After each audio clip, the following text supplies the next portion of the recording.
Hello friends, post market రిపోర్ట్లోకి మన మిత్రులందరికీ స్వాగతం. ఈరోజు జనవరి 2వ తారీఖు గురువారం. మొత్తం మీద ఈరోజు దాదాపుగా అన్ని ఇండిసెస్ సెక్టార్స్ మొత్తం గ్రీన్లో క్లోజ్ అయినాయి. దానికి గల కారణాలు ఏంటంటే ఫ్రెండ్స్, మనకి ఆటో సేల్స్ అనేది డేటా పర్వాలేదన్నమాట. ఎక్స్పెక్ట్ చేసిన దాని మించి కొన్ని కంపెనీలు అవుట్ పర్ఫామ్ చేసినాయి. అందుకని ఆటో సెక్టార్ ఈరోజు లీడింగ్లో ఉందని చెప్పేసి చెప్పుకోవచ్చు. సెకండ్ రీజన్ వచ్చేసరికి ఐటీ స్టాక్స్ మీద కూడా ఒక పాజిటివ్ ఒపీనియన్ ఉంది. ఎందుకంటే ఈ మంత్ మనకి Q3 రిజల్ట్స్ అనేది రాబోతూ ఉన్నాయి. So at least IT stocks, IT sector అనేది అవుట్ పర్ఫామ్ చేస్తుందని చెప్పేసి ఒక పాజిటివ్ ఎక్స్పెక్టేషన్ కూడా కనిపిస్తుంది. ఆ యొక్క సెంటిమెంట్ అనేది క్లియర్గా ఇక్కడ రిఫ్లెక్ట్ అవుతుంది. ఆటోమొబైల్ ఈరోజు చూస్తే 3.8% పెరిగింది. ఐటీ సెక్టర్ సెకండ్ లీడర్గా నిలబడింది. కోర్స్ ఏంటంటే మీడియా అండ్ ఎంటర్టైన్మెంట్లో కొద్దిగా ప్రెషర్ ఉంది, బట్ స్టిల్ ఆల్రౌండర్ ప్రతిభ అనేది కనపరిచిందని చెప్పేసి చెప్పుకోవచ్చు. ఇక కొన్ని స్టాక్స్ అయితే న్యూస్లో ఉన్నాయి. సౌత్ ఇండియన్ బ్యాంక్ అనేది ఈరోజు బిజినెస్ అప్డేట్ చేసింది. వాళ్ళ లోన్ బుక్ కానీ, క్రెడిట్ గ్రోత్ కానీ ఇవన్నీ కూడా పాజిటివ్గా వాళ్ళు మెన్షన్ చేయడం అనేది జరగడంతో ఒక రకంగా ఏంటంటే ఈ స్టాకు సిగ్నిఫికెంట్గా పాజిటివ్ సెంటిమెంట్తో ముందుకెళ్ళిందని చెప్పేసి చెప్పుకోవచ్చు. ఇక ఆటో సెక్టార్కి సంబంధించిన ఐచర్ మోటార్స్ వీళ్ళ యొక్క సేల్స్ అనేది డిసెంబర్లో చూసుకున్నట్లయితే 25% అనేది ఇంక్రీజ్ అవ్వడం. అందుకని ఆ స్టాక్ ఏంటంటే ఈరోజు సిగ్నిఫికెంట్గా 6% అనేది రైజ్ అయింది. ఇండోఫార్మ్ ఎక్విప్మెంట్ IPO అనేది రావడం అనేది జరిగింది కదా ఫ్రెండ్స్. దీంట్లో ఏంటంటే 200 times ఓవర్ సబ్స్క్రిప్షన్ అనేది జరిగింది. సో డెఫినెట్గా దీంట్లో మనం లిస్టింగ్ గెయిన్స్ ఎక్స్పెక్ట్ చేయొచ్చు, లేదా ఓపెన్ అయిన తర్వాత స్ట్రాంగ్ డిమాండ్ అయితే ఉండే అవకాశం అనేది కనిపిస్తూ ఉంది. ఇక అశోక్ లైలాండ్ వాళ్ళు కూడా ఏదైతే సేల్స్ ఉన్నాయో స్ట్రీట్ ఎక్స్పెక్ట్ చేసిన దాన్ని మించి మంచి సేల్స్ అనేది ఇవ్వడం జరిగింది. అంటే సేల్స్ జరిగాయి అనమాట. అందుకని ఆ స్టాక్ కూడా 5% అనేది ఇంక్రీజ్ అయిందని చెప్పేసి చెప్పుకోవచ్చు. ఇక నెక్స్ట్ వచ్చేసరికి ఫ్రెండ్స్, రూపీ మొన్నటి రోజున మనం అనుకున్నాం కొద్దిగా స్ట్రాంగ్ అవుతుందని చెప్పేసి. బట్ అగైన్ ఏంటంటే యువాన్ ఒకటి, ఇండియన్ రూపీ మళ్ళీ as compare to dollar index ఏంటంటే వీక్ అయ్యాయని చెప్పేసి చెప్పుకోవచ్చు. ఇక బజాజ్ ఫైనాన్స్ షేర్ అనేది చూసుకున్నట్టయితే 5% దాకా ఇంక్రీజ్ అవ్వడం అనేది జరిగింది ఫ్రెండ్స్. ఎందుకంటే సిటీ వాళ్ళు ఏం చేశారంటే బాయ్ అనేది ట్యాగ్ అనేది ఇవ్వడం జరిగింది. నెక్స్ట్ Q3లో వీళ్ళకి మంచి రిజల్ట్స్ అనౌన్స్ చేస్తుంది అనే ఒక పాజిటివ్ దృక్పథంతో ఉన్నారు. అండ్ ఇక్కడ నుంచి కూడా స్టాక్ 17% పెరిగే స్కోప్ ఉందని చెప్పేసి వాళ్ళు పాజిటివ్గా చెప్పడంతో ఆ యొక్క పర్టికులర్ స్టాక్ అనేది పైకి వెళ్ళడం జరిగింది. రైల్టెల్ కార్పొరేషన్ షేర్స్ అనేది 2% దాకా పెరిగాయి. ఎందుకంటే వీళ్ళకి 78 crores వర్త్ ఉన్న ఆర్డర్ అనేది రావడం ఆ స్టాక్ పాజిటివ్గా రియాక్ట్ అయిందని చెప్పేసి చెప్పుకోవచ్చు. రీసెంట్గా NTPC గ్రీన్ ఎనర్జీ అనేది లిస్ట్ అయింది. లిస్టింగ్ తర్వాత మంచి మూమెంట్తో వెళ్తూ ఉంది. దాని పేరెంట్ కంపెనీ NTPCకి కూడా ఏంటంటే కొద్దిగా కరెక్షన్ అనేది తీసుకుంది. అయితే అనలిస్టులు కానీ అండ్ ఇన్వెస్టెక్ అనే బ్రోకరేజ్ సంస్థ ఏం చెప్తుందంటే, ఇప్పుడు కరెక్షన్ జరిగింది కదా, దీంట్లో మనం ఇన్వెస్ట్ చేసుకోవచ్చు. ఒకవేళ దీంట్లో ఇన్వెస్ట్ చేసుకుంటే ఇక్కడ నుంచి కూడా 26% పైకి వెళ్ళడానికి స్కోప్ ఉందని చెప్పేసి చెప్తుంది. ఒక రకంగా ఏంటంటే ఈ యొక్క కరెక్షన్ అనేది ఒక ఆపర్చునిటీ అని చెప్పేసి వీళ్ళు మెన్షన్ చేయడం జరిగింది. ఒకవేళ ఎవరైనా మనలో కొద్దిగా కొనుక్కోవాలంటే కూడా NTPC పవర్ అండ్ బాగానే ఉంటుంది బ్రాండ్ కానీ, అండ్ వాళ్ళ బిజినెస్ కూడా ఇంప్రూవ్ అయింది, బాగుంది. కొద్దిగా కావాలంటే ఒకసారి పరిశీలించి మీరు యాడ్ చేసుకోవచ్చు. ఇక విప్రోని ఇంతకుముందు ఏంటంటే అవుట్ పర్ఫార్మెన్స్ చేస్తుందని చెప్పేసి చెప్పింది. అంటే లైక్ ఏంటంటే నిఫ్టీ 1% పెరిగింది అనుకోండి, విప్రో అంతకంటే ఎక్కువగా పెరుగుతుంది, దాన్ని అవుట్ పర్ఫార్మ్ అంటాం. అయితే ఇప్పుడు ఏం చెప్తుందంటే హోల్డ్ అనే కాల్ అనేది ఇవ్వడం జరిగింది CLSA అనేవాళ్ళు. ఇది కూడా రేటింగ్ ఏజెన్సీ అనమాట. సో ఒక రకంగా ఏంటంటే డౌన్ గ్రేడ్ చేశారని చెప్పేసి చెప్పుకోవచ్చు based on the business update. ఇక కోటక్ మహీంద్రా బ్యాంక్ ఈరోజు చూసుకున్నట్లయితే సిగ్నిఫికెంట్గా పైకి వెళ్ళడం అనేది జరిగింది. సిటీ రీసెర్చ్ ఏం చేసిందంటే బాయ్ అనే ట్యాగ్ ఇచ్చింది. వాళ్ళ బిజినెస్ అంతా కూడా బాగుందని చెప్పేసి ఇక్కడ నుంచి కూడా 16% పైకి వెళ్ళడానికి స్కోప్ ఉందని చెప్పేసి వీళ్ళు పాజిటివ్గా కామెంట్ అనేది అండ్ అప్గ్రేడ్ అనేది చేయడం జరిగింది. కాబట్టి చాలామంది ఇన్వెస్టర్స్ దీంట్లో పాజిటివ్గా ఉన్నట్టు తెలుస్తుంది.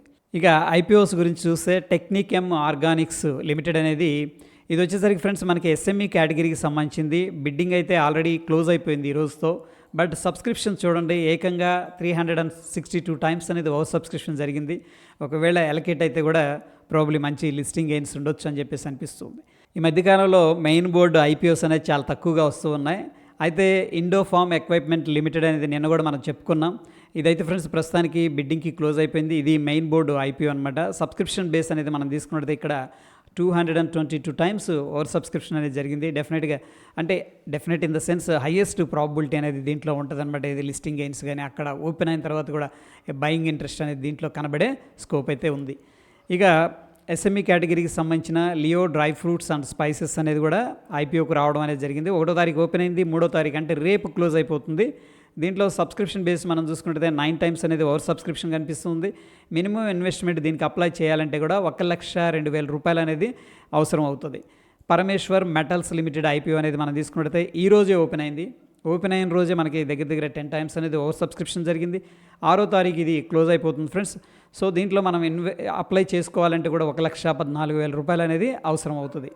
ఇక ఎనదరు ఎస్ఎంఈకి సంబంధించిన ఐపీఓ చూస్తే డేవిన్ సన్స్ రిటైల్, ఇది ఈరోజే ఓపెన్ అయింది, 6వ తారీఖు క్లోజ్ అవుతుంది. కానీ అంత సిగ్నిఫికెంట్గా అయితే పరమేశ్వర్ మెటల్స్తో పోలిస్తే అంతగా డిమాండ్ అయితే లేదు. బట్ స్టిల్ ఏంటంటే ఎస్ఎంఈ కాబట్టి లాస్ట్ మూమెంట్లో చెప్పలేము, ఎందుకంటే ఈరోజే ఓపెన్ అయింది కాబట్టి. ఎనీహౌ దీనికి అప్లై చేయాలంటే 1,10,000 రూపాయలు అనేది అవసరం అవుతుంది.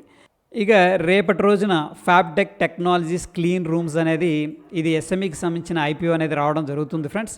సో 7వ తారీఖు క్లోజ్ అవుతుంది. ఒకవేళ దీనికి మనం అప్లై చేయాలనుకోండి 1,28,000 రూపాయలు అనేది అవసరం అవుతుంది. ఇక ఫ్రెండ్స్ బిగ్ ప్లేయర్స్ ఏ విధంగా పొజిషన్స్ అనేది క్రియేట్ చేశారు అనేది మనం తీసుకున్నట్లయితే అఫ్కోర్స్ ఈరోజు ఎక్స్పైర్ అయిపోయింది. టోటల్గా ఏంటంటే 24,200 కింద అయితే క్లోజ్ అయిపోయింది. అంటే 24,000 దాటాడు, బుల్లిష్గానే క్లోజ్ చేశాడని చెప్పేసి చెప్పుకోవచ్చు. ఇక ఓవరాల్గా పుట్ కాల్ రేషియో అనేది మనం పరిశీలించినట్టయితే 1.2 అనేది కనిపిస్తుంది. అంటే ఎవరైతే పొజిషనల్ ట్రేడర్స్ ఉన్నారో వాళ్ళు ఎక్కువగా పుట్స్ అనేది సెల్ చేశారని చెప్పేసి చెప్పుకోవచ్చు. అయితే ఫ్రెండ్స్ యాజ్ యూజువల్గా గ్రాఫికల్గా మనం అబ్జర్వ్ చేస్తే 21,800 900 ఈ జోన్లో ఎక్కువగా ఈ యొక్క పుట్స్ అనేది సెల్ చేసినట్టు తెలుస్తూ ఉంది. But anyhow as per the put call ratio మనకి బుల్లిష్ స్ట్రెంత్ అనేది కనపడుతూ ఉంది. ఇక మంత్లీ కాంట్రాక్ట్ బ్యాంక్ నిఫ్టీ అనేది చూసుకున్నట్లయితే పుట్ కాల్ రేషియో 1.06 అనేది కనిపిస్తూ ఉంది.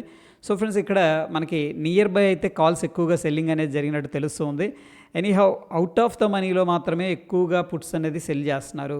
తొందరపడి దగ్గరగా ఎవరు కూడా రిస్క్ అనేది తీసుకోవట్లేదని మనకు అర్థమవుతుంది. ఎనీహౌ ఇది ఏంటంటే మొత్తం కూడా క్యాలిక్యులేట్ చేస్తుంది కాబట్టి మనకి పుట్ కాల్ రేషియో అనేది 1.06 as per the put call ratio అయితే మనకి బుల్లిష్గానే ఉంది. But be careful, nearby మనకి పెద్ద పెద్ద టవర్స్ అయితే ఉన్నాయి. మనం దీన్ని రెసిస్టెన్స్ అని చెప్పేసి చెప్పుకోవచ్చు. ఇమీడియట్గా మనకి రౌండ్ నెంబర్ 52,000, దాని తర్వాత 53,000 అనేది కనిపిస్తూ ఉంది. ఇక టెక్నికల్గా మనం అబ్జర్వ్ చేస్తే ఇండియా విక్స్ అనేది 5% డ్రాప్ అయిపోయింది కాబట్టి డెఫినెట్గా ఇది పాజిటివ్ అంశం అని చెప్పేసి చెప్పుకోవచ్చు. ఇండియా విక్స్ కూల్ అవుతుందంటే మార్కెట్ స్టేబుల్గా ఉంది అండ్ బుల్లిష్గా ఉందని చెప్పేసి కూడా అర్థం చేసుకోవచ్చు. ఇక యూఎస్ మార్కెట్స్ మనం చూసుకున్నట్టయితే కొద్దిగా గ్రీన్లో ట్రేడ్ అవుతున్నాయి ఫ్యూచర్స్, అండ్ డాలర్ ఇండెక్స్ సిగ్నిఫికెంట్గా రైజ్ అవుతుంది. At the same time Indian rupee అనేది కొద్దిగా నెగిటివ్గా వీక్గా ట్రేడ్ అవుతుందని చెప్పేసి చెప్పుకోవచ్చు. ఇక నిఫ్టీ విషయానికి వస్తే మనకి 24,000 రౌండ్ నెంబర్ అయితే క్రాస్ చేసింది ఫ్రెండ్స్. దగ్గర 200 పాయింట్లు పైకి వెళ్ళింది. సో ప్రాబబ్లీ మనకి ఏదన్నా పుల్ బ్యాక్ జరిగిందనుకోండి 24,000 అనేది సపోర్ట్ లాగా ఉండే అవకాశం ఉంది. ఇమీడియట్గా మనకి 24,400 దగ్గర ఇమీడియట్గా రెసిస్టెన్స్ ఉంది. ఈ లెవెల్గానే బ్రేక్అవుట్ చేసిందంటే నెక్స్ట్ డైరెక్ట్గా ఏంటంటే 24,700 800 దాకా కూడా వెళ్ళే అవకాశం కనిపిస్తూ ఉంది. ఇక బ్యాంక్ నిఫ్టీలో సిచ్యువేషన్ 52,000 ప్రస్తుతం మనం వాచ్ చేయాలి, ఎందుకంటే round number and of course ఏంటంటే గ్యాప్ లెవెల్ కూడా కనిపిస్తూ ఉంది. ఇంకా 400 పాయింట్స్ డిస్టెన్స్లో అయితే ఉంది. సో ఓవరాల్గా బ్రాడర్గా మనం తీసుకుంటే friends auto sector, IT sector రెండు కూడా మనకి పాజిటివ్ సెంటిమెంట్ అనేది చూపిస్తూ ఉన్నాయి. ఎనీహౌ ఈ మంత్ మనకి వోల్టైల్గా ఉండే అవకాశం ఉంది, ఎందుకంటే చాలా కంపెనీలు రిజల్ట్స్ అనేది అనౌన్స్ చేస్తూ ఉన్నాయి. ప్రస్తుతం ఉన్న సిచ్యువేషన్లో పుట్ కాల్ రేషియో అనేది బుల్లిష్ సెంటిమెంట్ అనేది చూపిస్తూ ఉన్నాయి.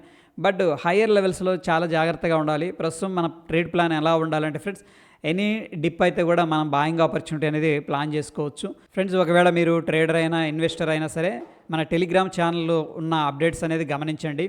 మనం ఏంటంటే కొన్ని స్టాక్స్ అనేది అప్డేట్ చేస్తూ ఉంటాం.